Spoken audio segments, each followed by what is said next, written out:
Okay, so I'm really excited for everyone to be here today. And thank you to Matt Drescher for giving up an hour of his spring break to come talk with us a little bit. So I'll let him introduce a little bit more after this too, but Matt is a second-year doctor in athletic training student at Indiana State University. His primary sport care there has been with the football team during his time. So they have to give these short little five or 10 minute talks at one of the DAT weekends that when I was still working at ISU that I went to. And I really liked this talk. And I actually told Matt in the fall that it was something I wanted him to come talk to you guys about outside of when his football season had ended. And then when everything happened, this was perfect timing. So thank you again, Matt, for coming today and being willing to chat with everybody. So if there's anything I forgot or anything more you want to introduce, feel free, and the floor is then yours. Thanks, Beth. Yeah, so like Beth said, I'm a second-year DAT student. Little background for me, I got my undergrad degree at Winthrop University. I did a year an internship, and then I went and got to come get my DAT here at ISU.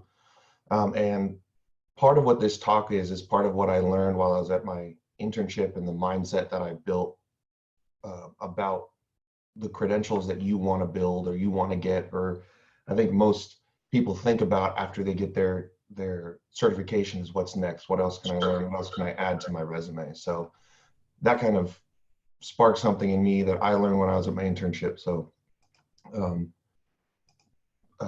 Beth, can I screen share? Yes, I'm not letting you. It says you've disabled it, so. Sorry. You're fine, I'm just trying to. There you go. You have access. All right, I don't know which screen to share, so here we go.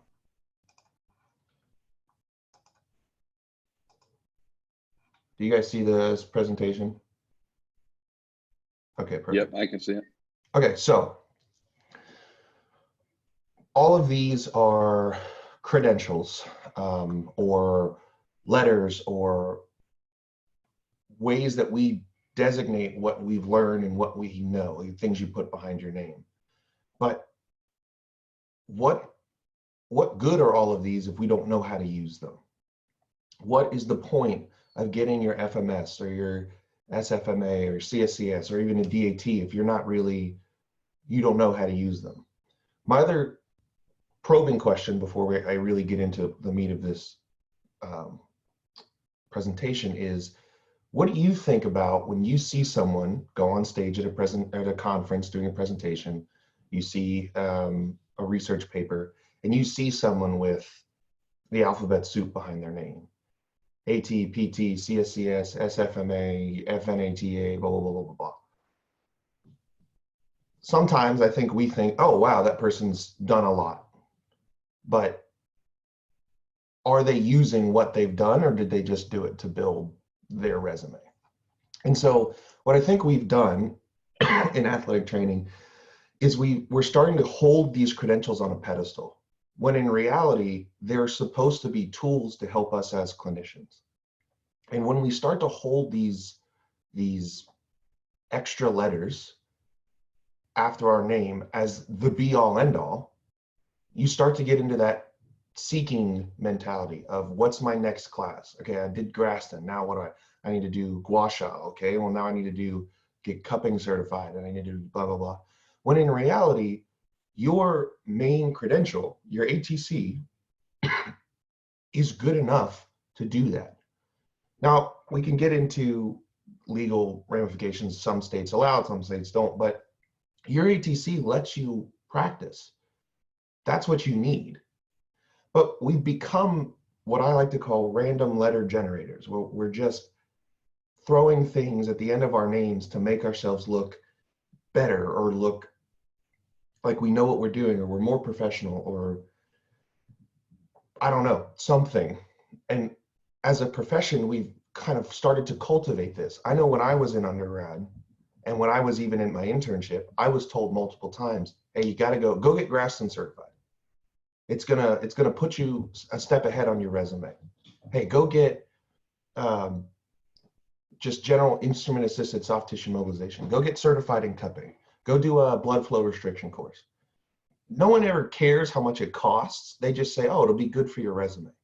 Well, why is that good for your resume? Why does that make you look better? And that's, I want to ask you guys, and I'm looking for some feedback here. Why do you think, if you have this mindset, why do you think you guys need extra letters? What do you think it's going to do for you? I kind of feel like in some parts of athletic training, a lot of people are hiring and they use some of these different credentials as like a screening process. Like if you don't have like a CSCS, and they won't even consider you for some positions. Mm-hmm. Yeah, I mean, speaking to that point, it's like having your master's versus your undergrad now. I know that a couple people that have graduated with their undergrads are kind of running into issues trying to even get into like D1 sports positions, because people who have their master's degrees are perceived to be better at what they do, or just because of the letters behind their name. And so like Dylan was saying, it's like it's a pre-screening process before potentially even meeting these individuals to, oh, this person's got 4 different things behind their name. They must have a higher will to learn, or they know a lot more.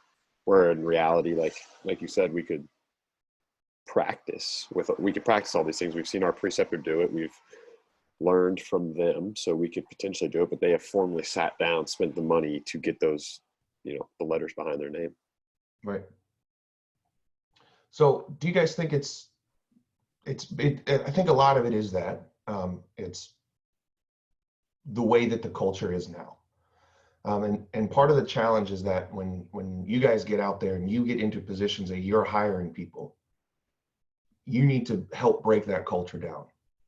But do you also think that part of it is a little bit of self-doubt, a little bit of, I need this to practice, I need this to build my skills, I'm not going to be a good athletic trainer if I can't do Graston, if I can't do whatever? I know I dealt with that. I know I've struggled with figuring out who I was and how I was practicing. And I think part of that was because I just didn't know enough about practicing to know what it really looked like. I hadn't practiced at all when I started my internship. And so when I got into there, I thought, well, man, I need these X, Y, and Z. My preceptors had these credentials, so that's what I need to do to practice at their level. And in reality, I was just doubting myself and doubting what I already learned and what I knew I could be doing.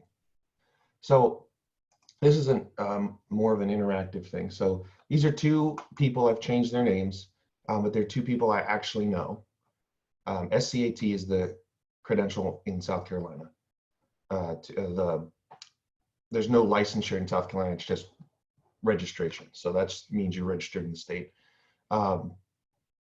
Jamie has her ATC and she's registered in the state. Jeremy has his ATC, registered in the state. He's went and got his CSCS, and he's also got SFMA. So what I want you guys think about what your first thought was when you saw these 2 people, and think about what your initial assumption was of their experience, of their skills, what they do, where they're working, and those types of things. Because this is what they really do. Jamie has been at a rural high school for 4 years, has been developing not only good patient care, but also good adaptability because their school doesn't have a lot of money. But Jeremy's been working PRN for 2 months. Now, nothing's wrong with working PRN, but you're not seeing the patient volume that you would see at a high school setting, or at a collegiate setting, or at a steadier job setting. So even though Jeremy has paid to get CSCS and to do his SFMA training, I would argue that he doesn't even really know how to use those quite yet. He doesn't know where to put them. He doesn't know how to integrate them into his practice, because I'm not quite sure that talking to him personally, that he knew when to practice. And it's a little weird because we think that when you have those credentials that you should know where to put them. I'm going to learn it in the class. I'm going to figure it out. It's going to come to me. But when you're not prepared for that, when you don't know when to put it into your practice, why are you even spending the money yet? That's my take on it, and that's my point. So when I was in my internship, I really started thinking about this idea of healthcare versus job placement, right? So I want to do a good job as an athletic trainer, but I'm still in that mindset that we talked about earlier. Hey, I need this to get a job. I need this to work. I need this to be marketable to other employers so that my resume stands out from the crowd. But if I tell them, oh man, I'm CSCS certified, I'm doing this, doing that, doing whatever, and then I get to the job and I cannot use it and I'm not good at it, and they hired me expecting me to be able to do that, now not only do I look bad, I've made some of my references look bad that spoke for me to get the job. And now I'm stuck in between a rock and a hard place, possibly could lose my job the next year when contract negotiation rolls around again. I could be looking for a job. Like you're setting yourself up for failure by telling people with your credentials that you can do this, even if you don't know how to put it into practice yet. So I started thinking about it from a mindset of a want versus a need. I need my ATC. I need that credential to practice. I want to get Grafton certified. But if I can't build my want to feed the need, then it's not worth it. I don't know. I shouldn't spend my money on that yet. So I want you guys to take a second and think about all the credentials you guys are, or all the extra classes, or all extra learning you guys are wanting, and think about that from a space of, this is what I want. How do I get it to feed my need? So I make it so necessary in my practice that I'm the go-to person for that, whatever.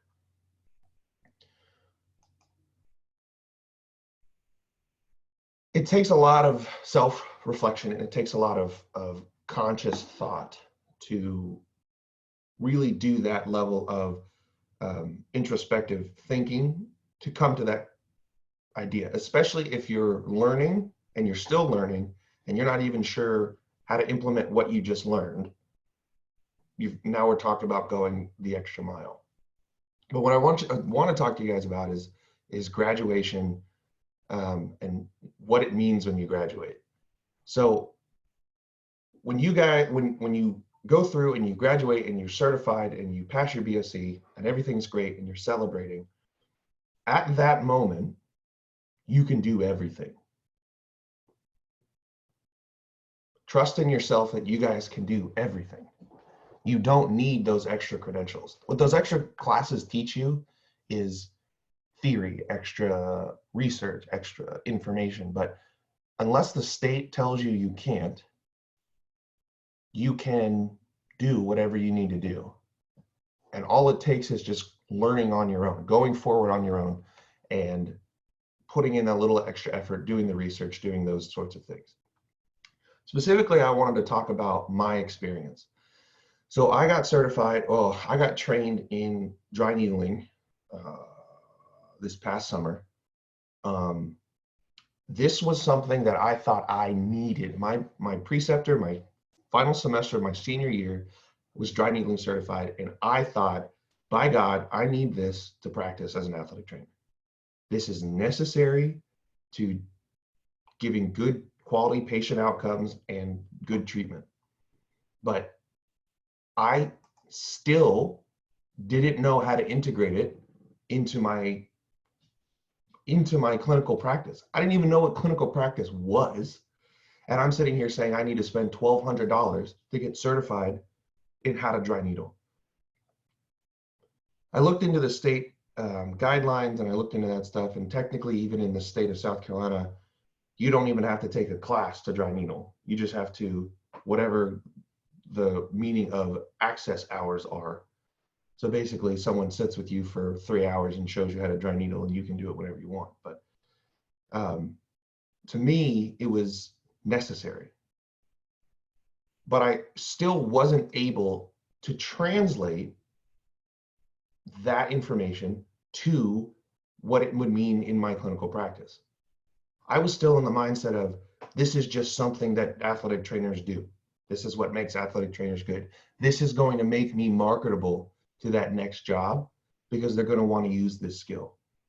But if I can't understand how to transition what I know into clinical practice, how the hell am I supposed to know how to transition dry needling and tell the patient why they need dry needling? What is it going to do for them? All of these things. I could know all of the physiology behind it, but if I can't tell them, well, what's the difference between this and stretching, or what's the difference between this and rehab exercises? What's it going to benefit? What's it going to harm? I had none of that under my belt. I could not, for the life of me, have explained that to a patient. And that's where you get into a bind, especially when you don't have that base knowledge yet. Now, I'm not talking about, and I'm not trying to sell you guys on not doing that, not going forward, getting the extra knowledge, getting the extra learning.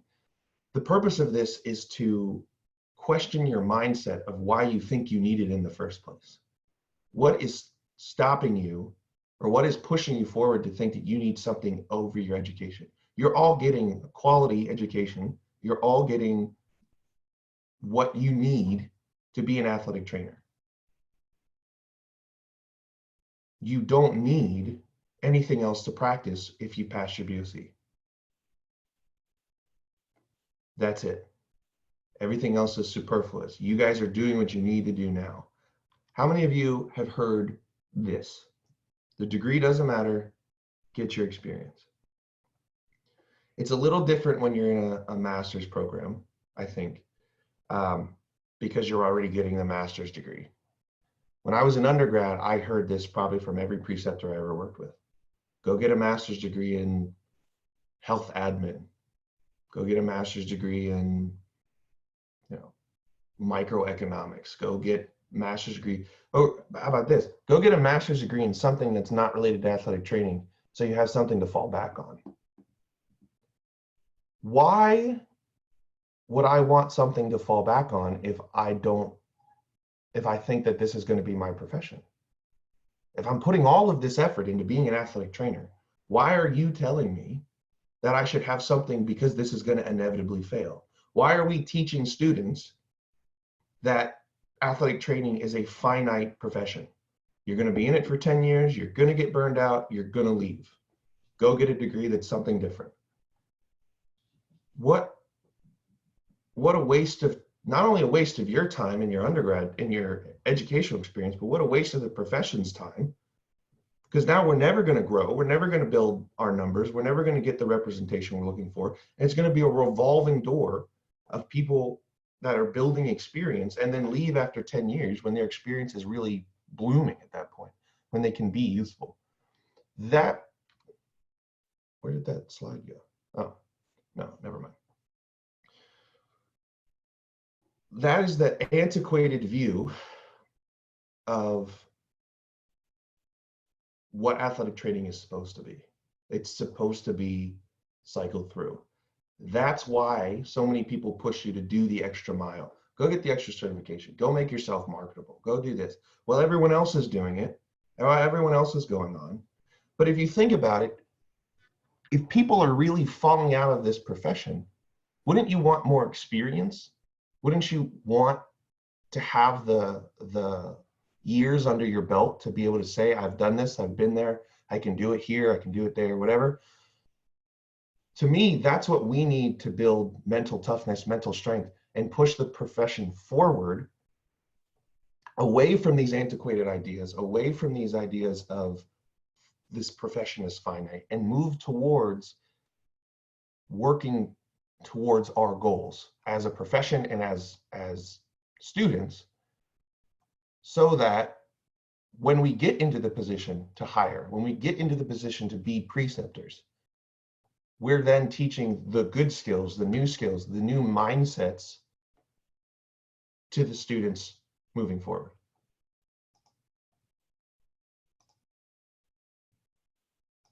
That was where that slide went. So I wanted to kind of open the floor for you guys. Let me on screen share this. I don't know what I'm doing here.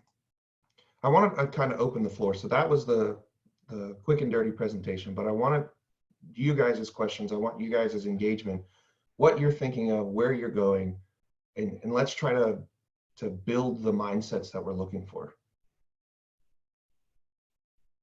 So do any of you guys have something you want to do, somewhere you want to go, some extra course or class you want to take? I would like to be dry needle certified in CSCS. I'd like to get my CSCS. Okay. I just know that was something I was thinking about as you were kind of talking. Why? Why do I want to be dry needle certified? Yes. Well, it's kind of the same thing that you were talking about. You know, two of my preceptors are dry needle certified, so we kind of use that often. I think I understand the surface level benefits, but a course I believe would help me dive in deeper to that, so that I would be able to answer some of those questions that you were kind of talking about, like what's the difference between this and stretching? What is the purpose of it? The harm, the helpful? And I felt like if I were to get certified, that's where I would learn that and then be able to take it and transition into practice with it. I don't think it's something that I need. I think it was something that could be beneficial to me in my practice. I would like to work D1 or professional. And so I think that's something that I could take with me moving forward and have a positive impact on my patients. So I think you're 100% right. The course is going to help really ingrain that. Mm-hmm. If you take the course I did with Dr. Ma, Integrative Dry Needling, they go through a lot of the legal problems too. So Okay. How to get your directing physician to say it's okay. A lot of times PTs take that course and PTs don't need a directing physician. Mm-hmm. So reaching out to your old preceptors, especially if you do take the course, to figure out what you need to do next. Do you need your physician to okay it? Do you even need that in the state? Can you even do it in wherever you're practicing? But from my experience in dry needling, I wanted to do it the second I graduated, but I wait, you know what? It's expensive. I'm going to wait a little bit. And what I realized is after I practiced for two or 3 years before I got it, when I was in the course, I was able to say, oh, I had a patient that needed this. That would have helped this patient. I had a patient that had that problem. This would have helped that patient. So it was useful that because I had the experience, I could look at it and say, well, we did this and it worked. I think we would have done a little better if I had dry needling. That is what built it from a want into a need. That's what I'm talking about, of building it into your need. Finding the reasons that you would even need to do it. I think probably all of us use some sort of Graston or instrument-assisted soft tissue mobilization or cupping and myofascial decompression. Those have kind of become ubiquitous in athletic training for a lot of people who do manual therapy, because we've been able to build it into our need. I was taught it in undergrad. I built it, like that's where it was built in. So, but for an example, because I've been taught it in undergrad and I've been using it, do I think I need to go get Graston certified? No. Dry needling is a little weird because you're sticking needles in people and you kind of want the legal safety of saying, I took a class, someone trained me. But you can do what the Graston class is going to teach. The only thing the Graston class is going to teach me is other theories of how to use the tools. They have 6 tools. They're all different. They all use different things. There's all different mindsets, but I could also look up a PDF online of the handbook and learn it myself too. What am I gaining out of it? I'm gaining the Graston certification after my name, but I could also show an employer and explain to an employer and advocate for myself. I can do this. I've known how to do this. This is what we use. So I think that's where the dry needling and the Graston, like you were kind of saying, are different. Like sitting for a dry needling course, I feel like would be much more beneficial than like a Graston course, because you have, Graston, it can almost be self-taught, and at least all of us, we've seen it used. We've had opportunities to use it. just because of our preceptors being Graston certified and allowing us to use it, where dry needling is more of like, whoa, that's, you know, like you said, sticking needles into people, it's invasive. So I think that'd be, I guess my next question is like, through my rotations, could I have seen and or developed a need because I've seen, you know, certain patients, because my preceptor specifically is not dry needle certified, but 2 others were. So I would kind of identify within the patients that I was working with, identify maybe potentially a need for dry needling, go to my preceptor who is not dry needle certified, you know, clear that with him, and then go speak to the 2 others that are dry needle certified and be like, this is what's going on. This is why I think we potentially would like to do dry needling, and kind of bounce those ideas off them. So could I have developed a need for that? Oh, absolutely. I think I was going to actually recommend that. Like, go to them and say, hey, why do you use dry needling? What is the indications? What about this patient is telling you might want to use it?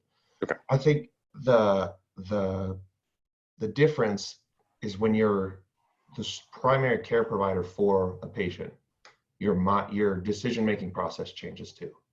So you're making decisions, but as a student, the ultimate decision is still not yours.